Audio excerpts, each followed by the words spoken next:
Hey, good morning. We're down here just going to do a little bit of an update on the cows and the goats with respect to the flood, and just, you know, we had to sacrifice them a little bit and that kind of thing, and we're just wanting to make sure that they're kind of getting over that and getting a little bit of condition back on, because we're getting, you know, we're probably 60 days out, actually 45 days out in order to get that where it needs to be. And so Eli, who is helping me this summer, is in the process of getting them moved here, and so we're just going to kind of sit here and look at them and see what they look like.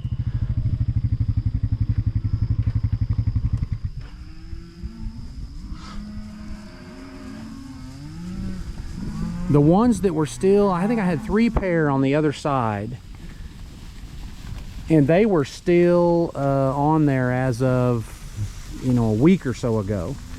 And I noticed, I remembered one of the bull calves that they had. It was a red bull calf with kind of a diamond white patch on his head, and he's in here. So I'm guessing that those cows somehow worked their way back in with the herd, which is not uncommon. You know, they're herding animals, and so they want to stay together for safety, and because a lot of times because of other reasons too, like that peer pressure thing.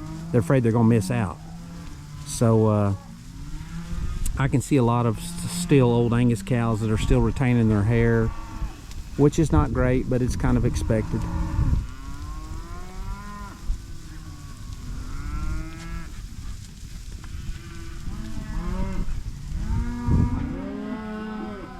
But what we want to see them do here is we want to see them just immediately spread out and start eating. And you can tell from the grass and from the forage that the annuals have finally turned. And what they're doing now is they're still going through here and biting the seed heads on the annuals. And then I don't know if you can see way over there, but I'll go over there in a minute. The perennials are here. And so you can kind of see a red tag maybe through there that's starting to eat perennials.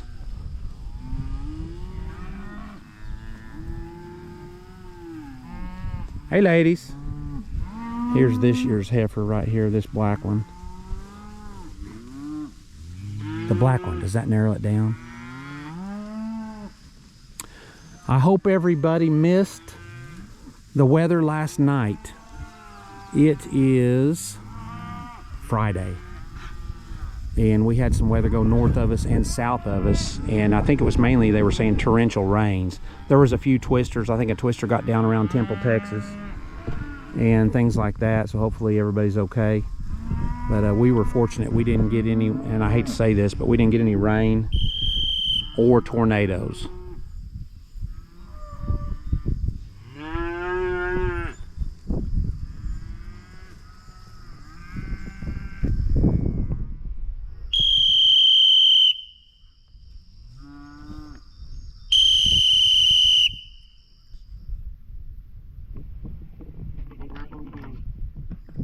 Okay, well that was easy enough. Eli made a quick run on the previous pasture and the one before that, and everything seems to be out of there. So we're going to move on and look at the cattle. So you can see they've come in here and started hitting the perennials, and that's great. We're trying to set it up where we've got a little bit of a weekend. This is the holiday weekend, and this is a sizable pasture for what's in here. They should have plenty of feed in here. They still won't do as well as moving them every day, but it's one of those trade-offs that I talk about sometimes, where you need to be able to balance. You know, you got to be able to do things that you want to do for fun sometimes, or relax or take a break or whatever. But you can see they've come straight in here and started hitting that stuff first. So that's going to be what their desire right now, which is expected. There's an old cow way over there eating a Johnson grass. they're eating Johnson grass. They're eating gamma grass. They're eating switchgrass, and I think there's some green springletop in here and things like that also. So they're just eating whatever they think is the best. You've done enough, Mama. Kick him off.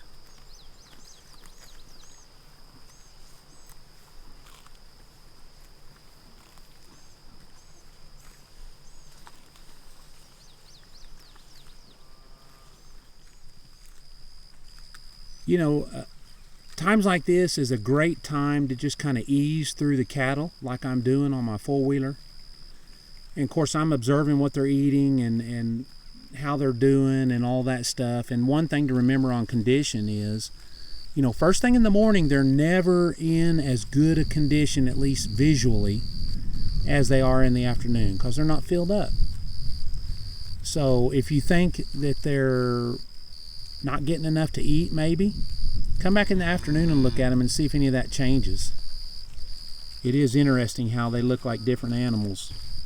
So as I'm driving through here, stopping and talking and looking and observing and all that kind of stuff, one of the things I try to watch is specifically bull calves. And when I'm looking for bull calves, I really pay attention to if they move off when I drive in, or if they just kind of go on about their business and ignore me. You know, if they just kind of go on about their business and ignore everything going on, that's great. That's the kind of stuff that for us makes that's like one of the first things we look for in an animal that we want to breed, you know, to a lot of our heifers, is their disposition. Because you can almost always find one in any herd at least. And I will say that the Mashona crosses and the Mashonas are a lot more docile than kind of old calves that we had, Angus and some Hereford crosses and things like that. Now that doesn't mean that those cattle are typically wild. It just means for us, the Mashona have just always been a little more gentle, a little easier to get along with. Now, does that mean the Mashonas are always perfect? Absolutely not. Why do you think I'm looking and observing bulls? You know, just like any animal, you're going to get some that are just high-headed, what they call high-headed. And they get nervous at the drop of a hat. So when they get nervous like that, you know, you really, if it's at all possible, you'd like to get rid of them. You sure don't want to breed them to a lot of your best cows or best heifers in order to produce replacements. And most everybody that's watching this video knows that and does that. But I just thought I would mention that while we're here kind of observing. This is the gamma grass. They've already been through here and kind of taken a top bite, which is amazing because usually there's another cow right behind them that goes ahead and takes it on down.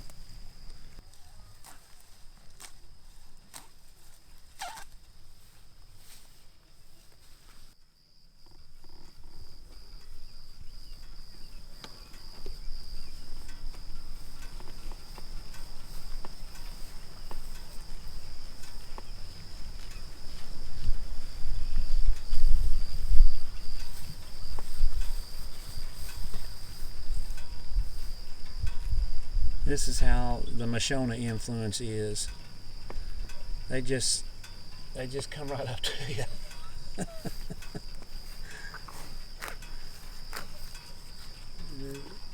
don't know if that's what she was looking for or not. Lady, what do you say?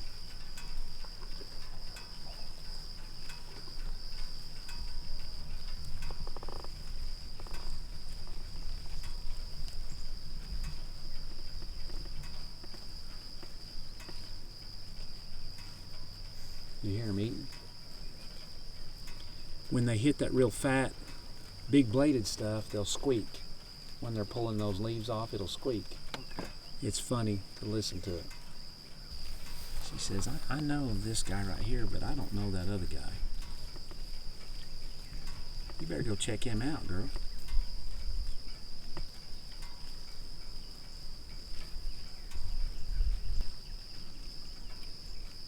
You see her belly?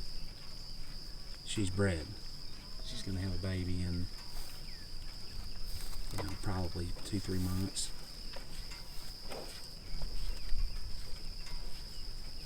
I'm guessing that based on when we put the bulls in.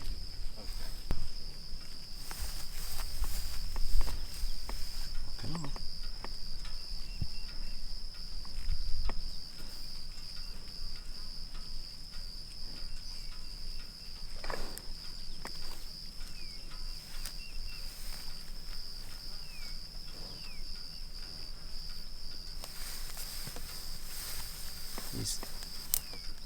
These cattle act like you fed them, consistently, a day after day after day after day. They'll get to where they're real gentle animals will.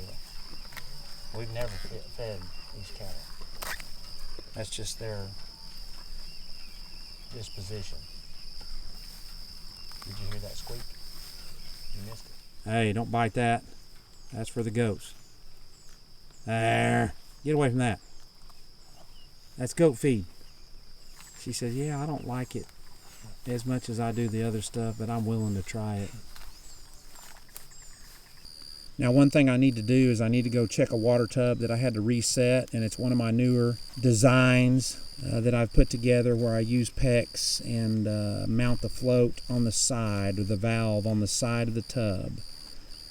We had a little accident with it with the cattle, and so it's just one of those things where I'll mark it down and we'll continue to observe it. I've repaired it, had to put another tub in, and then we'll see how they hold up. Let's go take a look at it.